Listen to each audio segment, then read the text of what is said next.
बंगाल में एक के बाद एक घोटाले सामने आ रहे हैं। अब तक शिक्षक नियुक्ति भ्रष्टाचार मामला हो या फिर कोयला तस्करी या नगर निकाय घोटाला, अब तक तृणमूल के दर्जनों मंत्री और नेता सलाखों के पीछे आ चुके हैं। और इसी बीच अब जो रिपोर्ट हमारे पास है आपको आश्चर्यचकित कर देगी। जी हाँ, खबर सामने आ रही है कि ईडी के हाथों एक पुख्ता जानकारी जो सामने आई है उस पे राज्य के मंत्री, जी हाँ, ममता सरकार में मंत्री रतिन घोष का नाम जुड़ा हुआ है।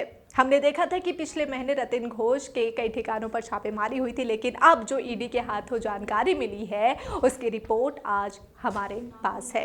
बताया जा रहा है कि ईडी ने एक रिपोर्ट जो दिल्ली में सौंपी है, इसके मुताबिक एक व्हाट्सएप ग्रुप का जिक्र किया गया है जो छापेमारी के दौरान ईडी के हाथ लगे थे कई मोबाइल, और जो मोबाइल जब्त किए गए थे उसी मोबाइल में एक व्हाट्सएप ग्रुप का पता चला है। क्या है इस व्हाट्सएप ग्रुप में, ये जानने के लिए सीधे जुड़ेंगे हमारी संवाददाता श्वेता से।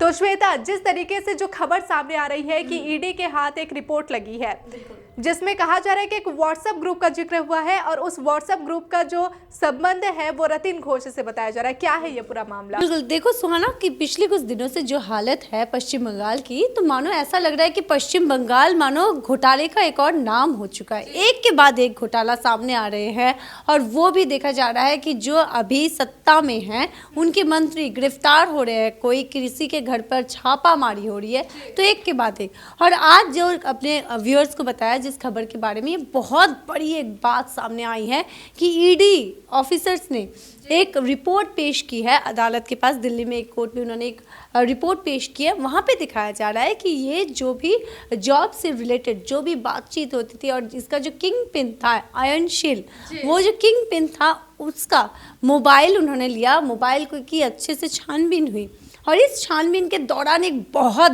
बड़ी खबर सामने आई। वो खबर क्या है कि एक व्हाट्सएप ग्रुप बनाया गया। सोचो, आप सोच सकते हो। एडमिन है, आपको बता दें कि आयांशिल उस ग्रुप के जो एडमिन बताए जा रहे हैं। इतना ही नहीं, जिस व्हाट्सएप ग्रुप का भी श्वेता जिक्र कर रही है उस व्हाट्सएप ग्रुप में रतिन घोष है और बताया जा रहा है कि इसी व्हाट्सएप ग्रुप में उन सभी का जो नामों की लिस्ट भेजी जाती थी जिनको भर्ती करना था। यही बात सामने उठकर आ रही है। ये अभी अभियोग है, ये हम नहीं कह रहे, ये कह रहे हैं वो रिपोर्ट जो कि सबमिट किया है ईडी ऑफिसर्स ने। और जो भी अभी पता चल रहा है सुहाना कि जैसे कि रतिन घोष का नाम सामने आ रहा है कि वो भी इस ग्रुप के मेंबर है, लेकिन उनकी क्या भूमिका थी, क्या रोल थी, वो अभी पूरी तरह से इन्वेस्टिगेशन चल रही है। अभी तक सामने नहीं आई है ये बात, लेकिन ये बात अपने आप में ही बहुत बड़ी बात है जो रिपोर्ट ईडी ऑफिसर्स ने सबमिट किए हैं कि ये जो नाम है रतिन घोष का वो ऐसे एक व्हाट्सएप ग्रुप में शामिल है।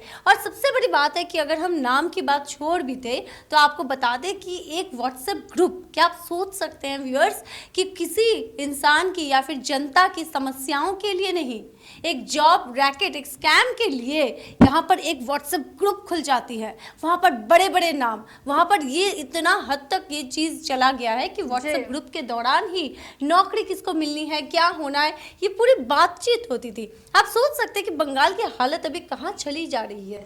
बिल्कुल, यहाँ हम आपको बता दें कि रतिन घोष के यहाँ पिछले महीने यानी अक्टूबर महीने की हम बात कर रहे हैं, यहाँ उनके आवास समेत 13 ठिकानों पर ईडी ने छापेमारी भी की थी, जिसके बाद जो आज रिपोर्ट उनके हाथ लगी, इसमें साफ जाहिर कर रहा है कि कहीं ना कहीं से रतिन घोष का भी अब संबंध बताया जा रहा है। तो श्वेता, जिस तरीके से हम देख रहे हैं कि आगामी साल लोकसभा चुनाव हो रहे हैं और लोकसभा चुनाव से पहले टीएमसी के दर्जनों मंत्री और नेता सलाखों के पीछे जा रहे हैं, एक के बाद एक नेताओं के ऊपर शिकंजा कसता दिख रहा है, तो क्या इसका असर लोकसभा चुनाव में हम देख सकते हैं? देखो, माना तो ऐसा ही जा रहा है, अनुमान किया जा रहा है इस तरह से, क्योंकि एक के बाद एक नाम। और सबसे बड़ी बात है, जो विपक्ष के नेता है, जो विपक्ष के दल है, वो किसी हालत में इन सारे जो चांसेस है इसको नहीं छोड़ने वाले, क्योंकि ये सारा जो अभी शासक जो भी है, जो शासन कर रहे हैं सत्ते पे जो है, तो जो भी अभी शासन की जगह पर होते हैं, सत्ते पे होते हैं, बहुत स्वाभाविक है कि विपक्ष के दल, अगर आप एक इसी तरह से खामियां आपकी उभर कर आती है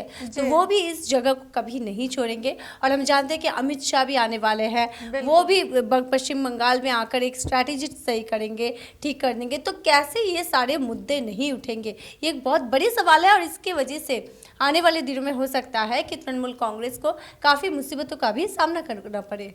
बहुत बहुत शुक्रिया। इसी तरह खबर पर नजर डालें। आपको बता दें कि आगामी 24 दिसंबर को खुद केंद्रीय गृह मंत्री अमित शाह यहां पहुंच रहे हैं। बताया जा रहा है कि 24 दिसंबर को यहां गीता पाठ कार्यक्रम का आयोजन ब्रिगेड मैदान में बीजेपी करने वाली है, जिसके जवाब में तृणमूल भी चंडी पाठ करेगी। बता दें कि 24 तारीख को जो बीजेपी का ये प्रोग्राम होना है, इस पे खुद पीएम नरेंद्र मोदी पहुंचने वाले थे। हालांकि उनका ये कार्यक्रम किसी सरकारी कार्यक्रम की वजह से रद्द हो चुका है।